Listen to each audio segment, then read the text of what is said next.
நாகை மாவட்டம் கீழையூர் காத்தாயி அம்மனின் அருள் அடியவர்கள் அனைவருக்கும் வணக்கம். இன்றும் என்றும் உங்களுக்கு மகிழ்வான செய்திகள் தொடர நெஞ்சம் நிறைந்த வாழ்த்துகள். குழந்தையை ஏதாவது மிருகங்கள் தூக்கிக் கொண்டு போய் விட்டதா என குழம்பியவர் ராமர் அல்லது சீதை வந்து குழந்தையை தேடினால் என்ன செய்வது என பயந்து போய் மந்திரம் ஓதிய தர்பையை அந்த குழந்தை படுத்து கிடந்த பாயில் வைக்க அது குழந்தையாக உருவெடுத்தது.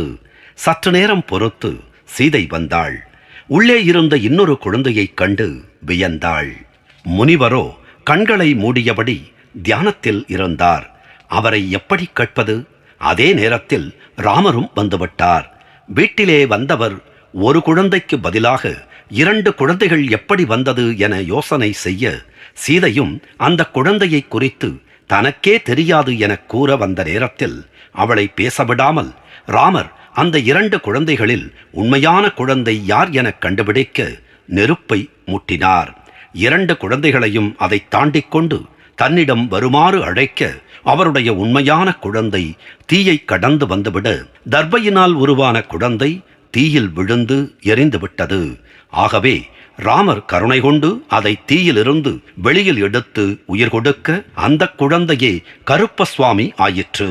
இப்படியாக கருப்பசுவாமி ராமபிரானின் வளர்ப்பு குழந்தையானாராம். தீயிலிருந்து வெளிவந்ததினால் உடல் முழுவதும் கருப்பாகி விட்டதினால் அந்த குழந்தை கருப்பசுவாமி என்ற பெயர் பெற்றது. அன்று முதல் அவர் ராமர் அங்கிருந்தவரை அவருடைய குடிலுக்கு காவல் காத்து வந்தார். ராமபிரானின் குடிலுக்கு முன் ஒரு குடிலை அமைத்து அவர் நாள் முழுவதும் அதற்குள் அமர்ந்திருந்தபடி ஒரு படை வீரனைப் போல ராமபிரானின் குடிலை காத்து வந்தார். வருடத்துக்கு ஒரு முறைதான் வெளியில் தலை காட்டினார்.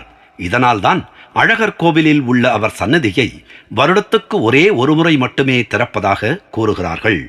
அவர் ஊரை விட்டு வெளியில் இருந்த வனத்தில் பிறந்ததினால் நகரங்களை விட்டு வெளியில் உள்ள கிராமங்களை வனங்களாக கருதி அவரை கிராம எல்லைகளில் உள்ள ஆலயத்தில் வைத்து வணங்கி உள்ளார்கள். ராமனுடன் சம்பந்தப்பட்டு இருந்ததினால் அவரை ஒரு தேவதையாக அங்கீகரித்தார்கள்.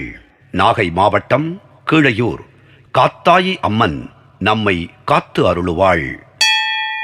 நன்றி, வணக்கம்.